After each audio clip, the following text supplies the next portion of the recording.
So imagine a British soldier, governor, or even a missionary was passing for service and had something like leftover bread. He could just drop it down to this hole, and the captives in the dungeons would struggle for it.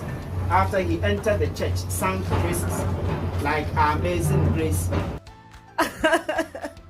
Hi, if you are new here, I'm Minah here, and this channel is about showcasing the beautiful Africa through lifestyle, food, and most importantly, our high value cultures. Yes, this is what the channel is about, and today we want to make a stopover at Cape Coast Castle to learn more history about the slave trade. Yes, that's what I'm trying to do today. So please, if you aren't subscribed yet, make sure you hit on the subscription button right now to become part of this lovely family. Yeah. And if you're already a family, a member, you know how we do it. You know we always give the video a thumbs up after watching. So please, just do that for me. Let's go.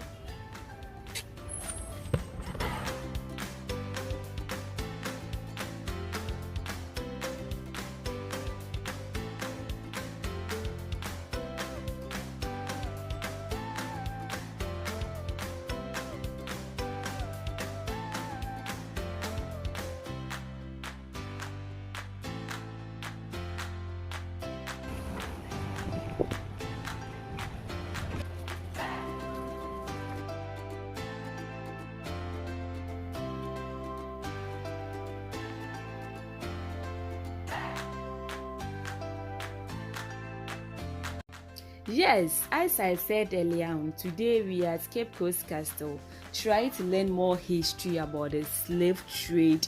Yes, and the castle, which I learned, was built in the year 1652 by the Europeans along the central coastal line of Ghana, then Gold Coast, and served as a trading post for the European nations during the colonial era. The castle, which was used to hold slaves before they were loaded onto ships and sold in the European countries. Yes, that's where we are today, and we are trying to learn more history and abreast with history. So please stay tuned and let's go learn more history.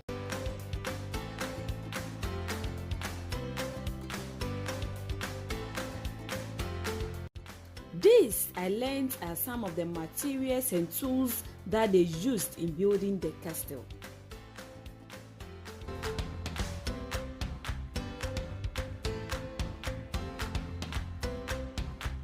So please come with me, let's enter the dungeons and see how the place looks like.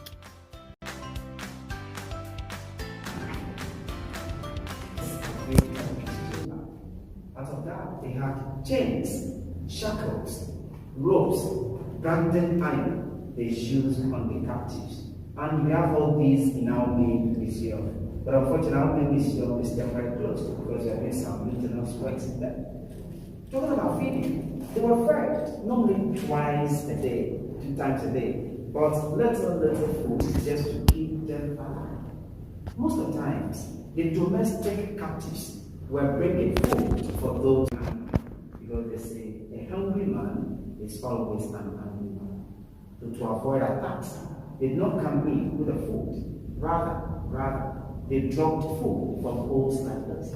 Down here, those who are interested struggled for the food in the freezers, in the shelving, in the forks. There was the mental capacity. You know, those who couldn't struggle for food in freezers, vomit, and refused to eat, the British took them and to keep them alive. The other 4 chambers is not excavated. So after here, we shall be working on feces, jewelry, vomit, blood, and all 30 chambers.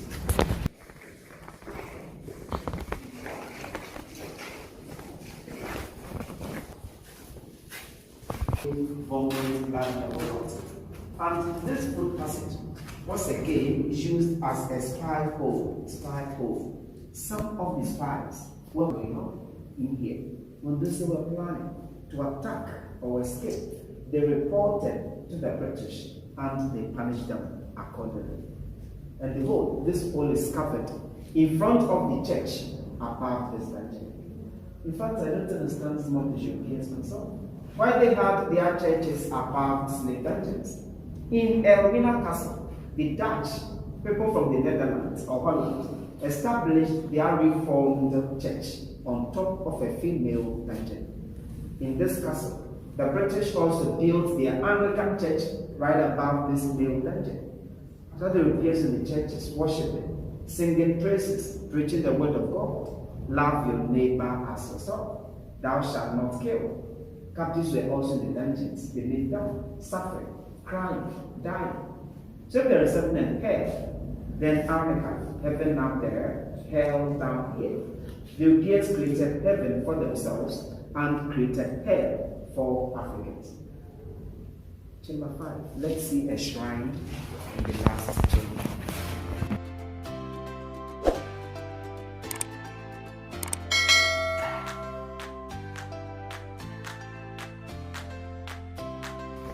Five is naturally brighter than the other 4 chambers because of this. You remember I indicated earlier that the captives were branded. Branded iron, the name, initials, number of the company will be embossed on the iron. The iron will be heated, red hot. Palm oil will be rubbed there before off. The chest, the back, then hot iron. On the ship's came, and the captains were about to be loaded. In this last room, they were selected, counted, where they branded marks. That is why they created this opening for more light to see the branded marks. And after the sorting and counting, those who were strong walked in a tunnel from here to the door of no return.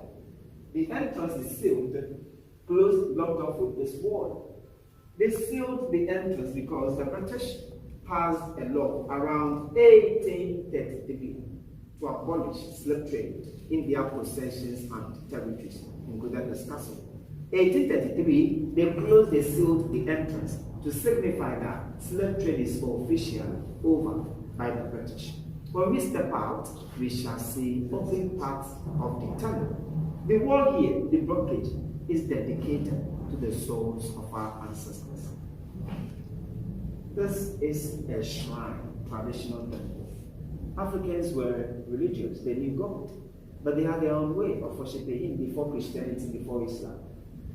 Traditionalists believe that the Almighty is so supreme, so powerful to the extent that He cannot manifest Himself directly to us, and He does that through natural things like stones, rivers, mountains, trees, rocks.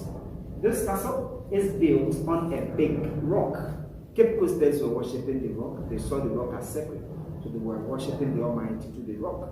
But the British king built the castle, and because they came with Christianity, were not allowing the indigents to come around their own rock to pour libation.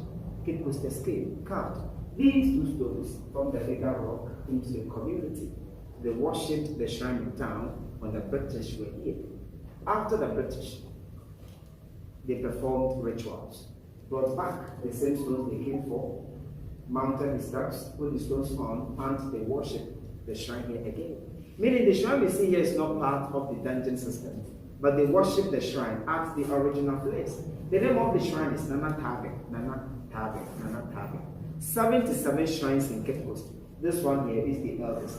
They still worship the shrine to the traditional priest setting up. That is why there are students in church for those who come here to worship and consult. So in short, the shrine is still active. There are 3 festivals in Ghana we celebrate to commemorate our ancestors. Pan-African Historical Theatre Festival, PANAFest, Emancipation Day. Just 2019, we instituted another festival, the View of Return of Beyond the Return. During these festivals, they lay wreaths and flowers in the dungeon in the memory of those who died and those who passed on to the dungeons. Some well-wishers and sympathizers also visit and do same. President Barack Obama laid a flag here when he visited 2009, but his flag was a natural one. Few days after the visit, it dried. Next time when you are coming, I will be expecting yours. Let's see those buried.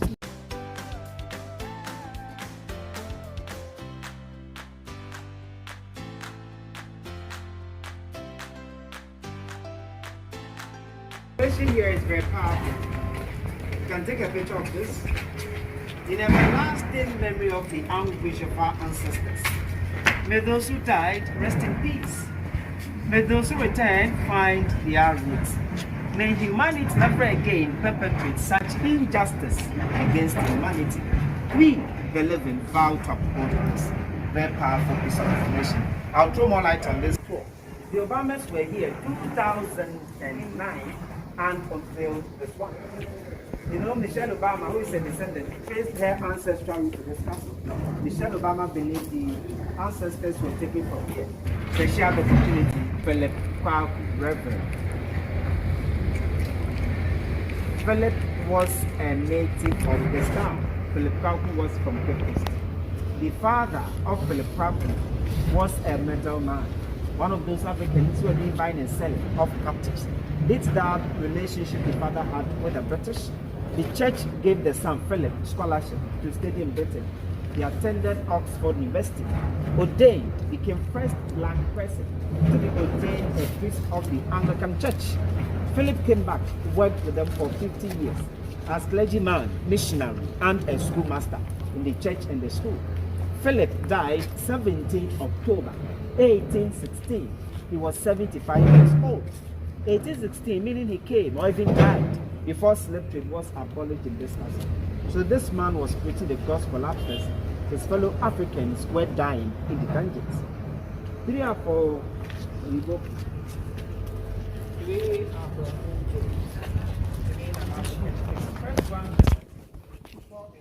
white Elizabeth London, Letitia Elizabeth London. The name alone should be where she came from. Last one here, George McLean.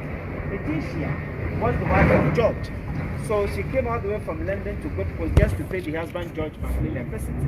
But Letitia died only 2 months after her arrival. Rumors, gossips had it out. Malaria parasite killed her.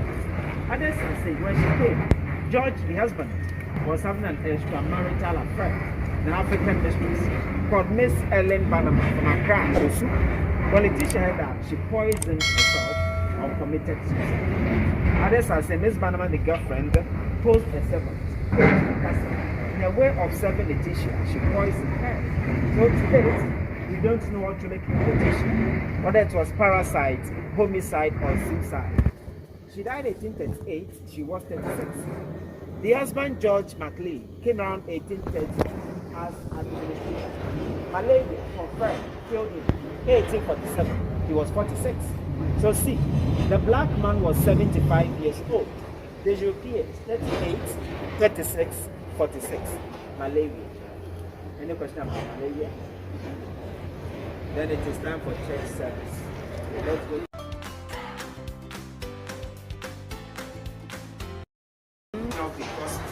SPG Church, First Church, and Anglican churches are all over Ghana. Methodist Church Ghana started from this spot in Accra, and the church is now children's library. So school children come to the library to read. The church sits on the male dungeon. This is the spy hole we just saw in the middle of the male dungeon. We saw from the dungeon. Remember, as indicated, sometimes they were dropping food through this one for the captives. So imagine a British soldier, governor, or even a missionary was passing for service and had something like leftover bread. He could just drop it down through this hole, and the captives in the dungeons would struggle for it. After he entered the church, sang praises like Amazing Grace, which was originally composed by John Newton. John Newton was once a slave ship captain. Later he said he repented and became a reverend minister. And as they were singing Amazing Grace in here, there was someone standing here also listening to whatever going on in the dungeon. When they were planning to attack or escape, they reported to the British and they punished them. Probably, captives down there heard them here singing, preaching. But they couldn't come out to join them worship.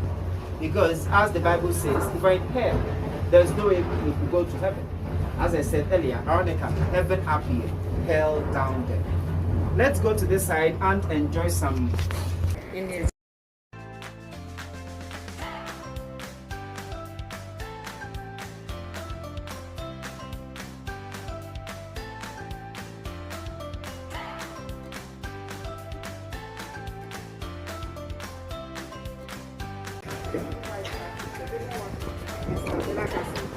The smaller one is Fort St. Jago, also in VLLO.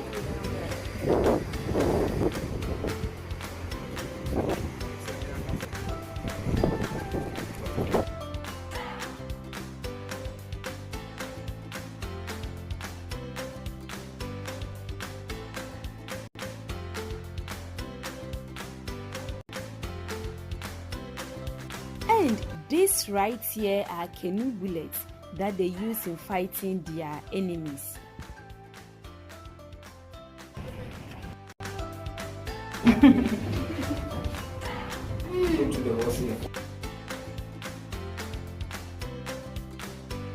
So this was like their communication room. They can be up here and see all other activities that go on outside.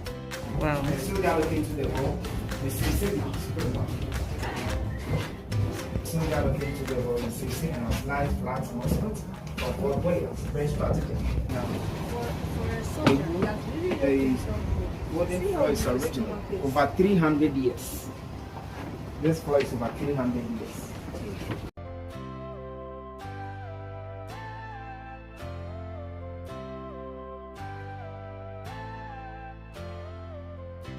This house lasted for about 300 years. So.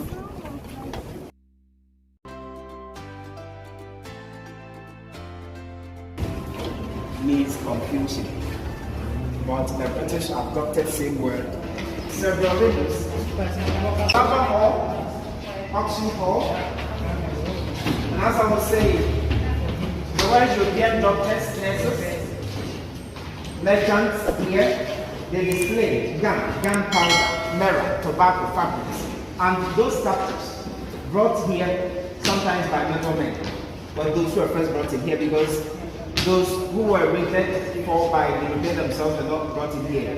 And sometimes the Europeans went inland into some of the slave markets, like Salaga, in the northern part of Ghana, where they have the biggest slave market, bought captives from there, sent them straight away.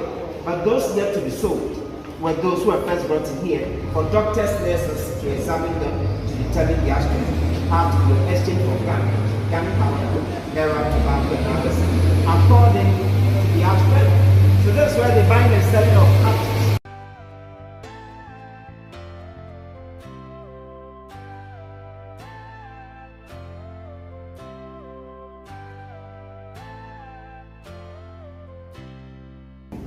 Are in millions. In percentage terms, the names here will form like 0.00001 or even less.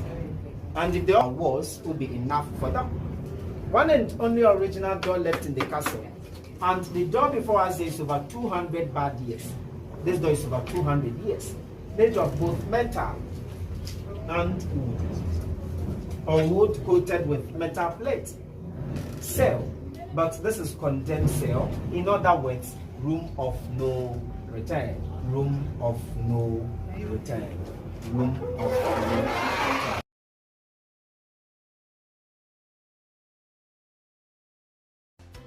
And they said this was the room some of the captives who were stubborn or were trying to escape were kept, and make sure they are dead before released. And when I said the captives, I mean our forefathers, yes, during the slave trade.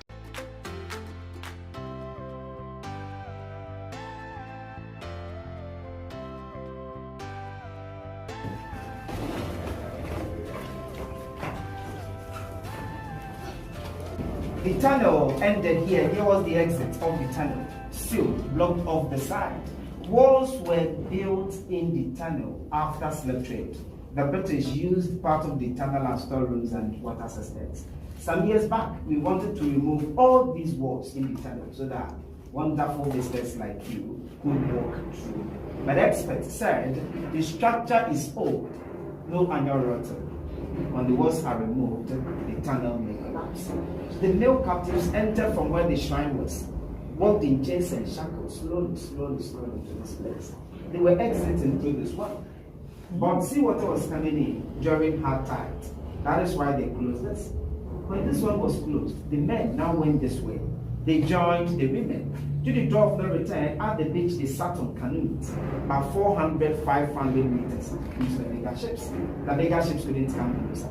Beach here is rocky, water is shallow. And the bigger ships, the slave ships, were also called floating coffins, floating caskets. Why floating coffins? Because in the ships, the captives were packed like sardines, like cattle, head in, head out, head in, head out. Very difficult for them to maintain, like somebody lying in a coffin for about 6 to 8 weeks. I mean, the journey from here to the Americas took them like 6-8 weeks. And these ships, the slave ships, the floating coffins, had very ironic names. Names like Jesus, Liberty, Brother, Glory of Africa, Santa Maria, Hope, God is able. So imagine a ship carrying enslaved Africans with the name Jesus. Let's continue. Santa Maria, and Santa Maria means was a virgin. Some of the female captives were virgins as well, because they were taking children as low as 13 years. But they were not allowing these young girls to maintain their virginity to their own time. They were abusing them, they were raping them. And those female captives who denied them sexual advances, those women wanted to protect their little dignities left. A couple of them, about 8, were pushed in here, locked them up with heavy metal door, gave them food, water, just once a day. Put this over. Faces, urine, vomit, blood, no as women. During that time of the month, the ladies understand me better into a boat here. Those who survived after 7-10 days were allowed to go back to the countries, just to punish them here. So the next time, they will allow themselves to be raped, also to serve as a deterrent. You can see the cell, see the hope for feces, for vomit, for blood, and all that.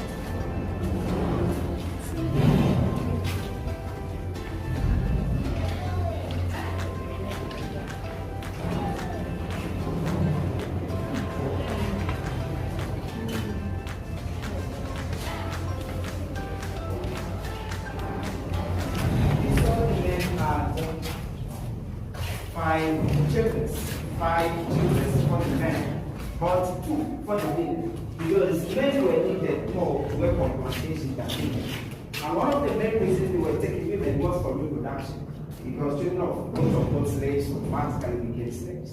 So the women had this chamber, and they also wanted. They took about 300 female captives and children, both boys and girls, 13 and little above 13. They were here with the women, and sometimes these children were not even counted. Each chamber like this, 150. They also defecated here, urinated, vomited, menstruated, and one sad thing was, when they had their menses, it flowed on them, so it ended and dried on them, because there was nothing like sanitary pad for them, and they were not even allowed to take their bath. They can imagine the stinky conditions here. The floor not excavated, light ventilation from the post. And upon all these treatments, the British were not shameful, still came in, picked some of the beautiful ones, and raped them. However, those selected, they allowed them to wash down, gave them food, gave them something to wear after into their bedrooms. Out of that, some of them became pregnant. They built stone houses in town with nurses and midwives. They took them there, few weeks to about a year, or a few months to about a year. After delivery, those who were weak were freed. Those who were strong enough were brought back. Later, they were shipped away. After the babies, majority of them died. The few that survived, they raised them. They started a school with some of them, Clusq school. Some grew up, became workers here, secretaries, clerks, interpreters, spies. They sent some abroad and some of them became supervisors because they were having lighter skin. Some of these children were named by their fathers. Some of the Europeans married from the communities had children out of that, they named them. Some of the local people adopted some of these European names. These are some of the reasons why we have many European names along the west coast of Africa. Ghana is not an exemption, especially here in Cape Coast. You hear surnames like Smith, Grant, Wood, York, Brown, Wilberforce, Johnson, Jackson, Jefferson, Wilson, Ferguson. All the sons come from the rock. But if you go inland like Ashanti region, a typical Ashanti will hardly bear a surname like Johnson. Rather hear surnames like Chemantin, Crantin, Watin, Otin, Kufor, Bafo, before and now became typical and our ancestors passed through this door and never came back. What president? passed through this door and never came back. Either they died on the way or they arrived at the destinations, and in both situations they never had the opportunity to return. That is why the door is called door of no return. They passed through this door and we lost contact with them forever. The moment they walked through this door, they took away, they lost everything. Lost their names, cultures, families, religions, languages. They even lost their dignities as human beings. No, most of them died. Very most of them died. Those who survived the dungeons, but those who passed through this door and passed on the journey we call Fihankra, meaning they left here without even getting the opportunity to say bye-bye to their loved ones, their family members. Why most of them died? During the wars, raidings, kidnappings, to get them, some of them died. Coming to the dungeons, they walked hundreds of kilometers. Wild animals attacked and devoured or killed some of them. Snakes, some of them fell into pits and rivers, and they were abandoned. Those became weak on the way. Guards or soldiers sometimes shot them, sometimes they just tied them against trees and left them for them to die, or for wild animals to consume them, just to serve as a deterrent to the others. In the dungeons, about 30% died. Some of them preferred committing suicide to going to a known destination to suffer again. On the boat, some of them decided to jump overboard. They were chained together, my ankles and ankles, by the side to jump overboard. And if you don't take care, I'm going to drag, if not all of you, some of you with me into the sea. They were raping the beautiful ones in the dungeons. Those who were not seen pregnant on the ships, or in the dungeons, but rather seen pregnant on the ships, were also dumped into the ocean. Sometimes when they saw that the ships were overloaded, they just offloaded some of the captives into the ocean to prevent sinking everything. And into the bodies they were dumping, sharks were following the ships and they were feeding on the bodies of the captives. When there were food shortages on the ships, they trapped the same sharks to feed those on board. So they were eating each other's flesh indirectly. Some researchers are saying in total, the Europeans had about 60 million enslaved Africans. The business, which lasted for about 400 agonizing years.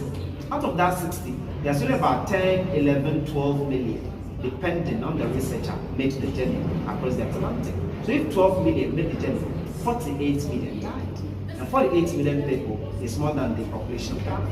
And all these people are talking about were between the ages of 13 to 35. Those who are very young, energetic, intelligent, were the kind of people the Europeans were taking. So transatlantic slave trade had and is still having huge negative effects on the continent of Africa, because the Europeans robbed Africa of our natural resources as well as our human resources.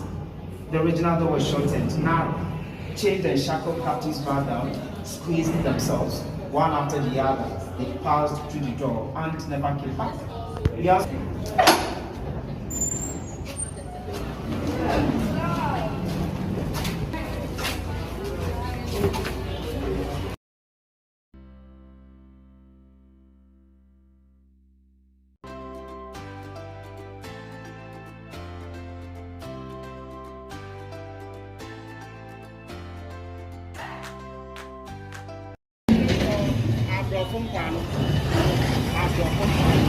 The beach was exclusively for the British. So they built a wall. The British built a wall all over here to prevent the locals from coming from seeing what they were doing here. They were not using the door of no return, rather they used the staircase to the castle, from the castle to the beach. Now look at what is that? Door of return. Door of return. So if I get a picture of or by the door of return, you can do that after we shall stand in there and know why there is door of return at the other side of door of no return. Then bring the engines of door of no return, or to bring the cycle of slave trade. They made door of return on 1st August 1998, 23 years ago, when Ghana celebrated first Emancipation Day.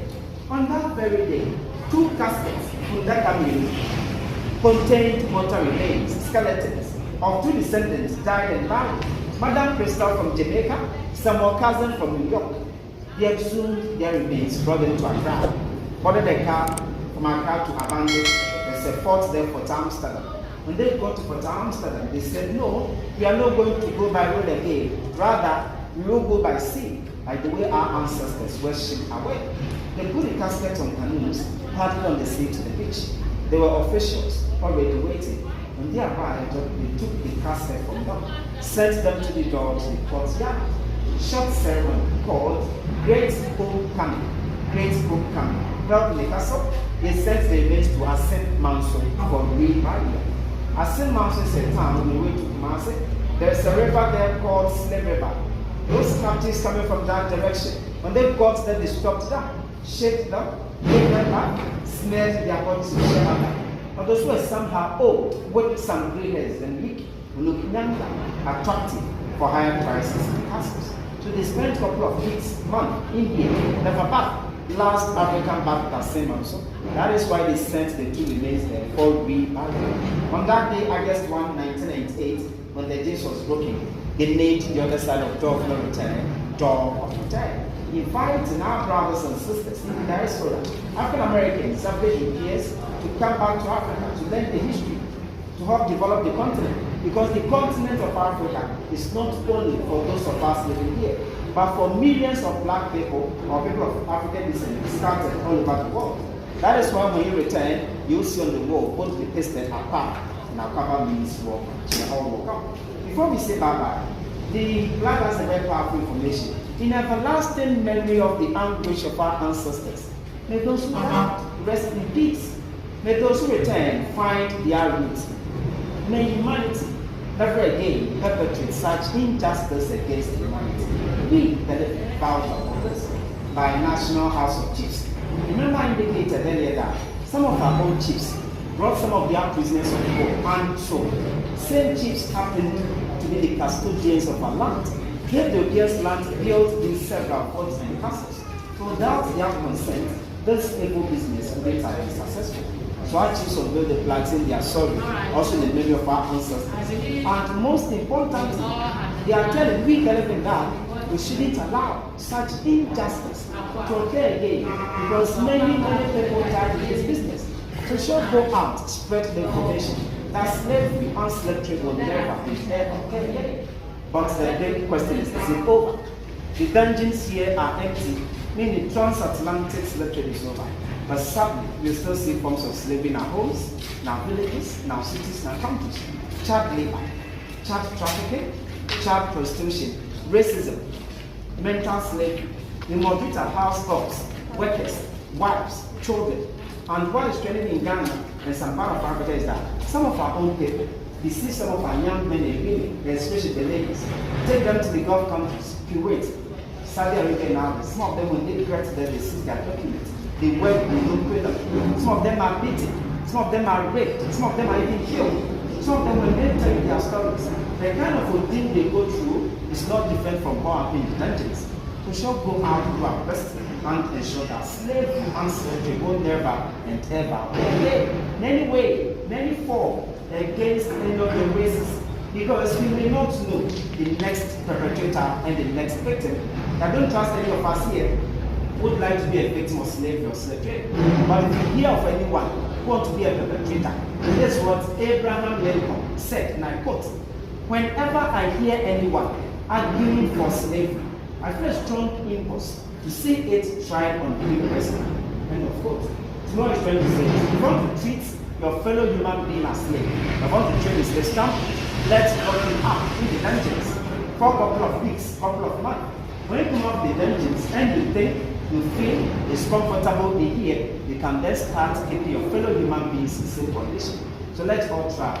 Treat each and everyone equally, at least like the way we treat ourselves.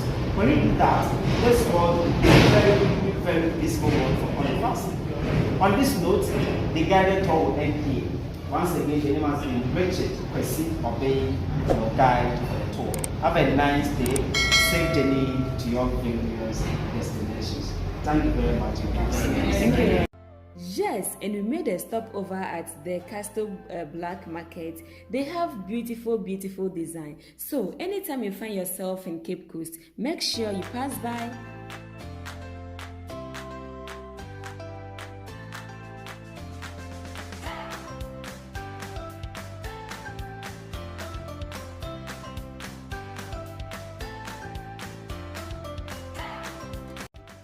And this brings me to the end of today's video. Please, if you are new to the channel, make sure you click on the subscription button right now to become part of this lovely family. And if you end up liking the video, make sure you give the video a thumbs up. And I will see you in my next video. Bye bye.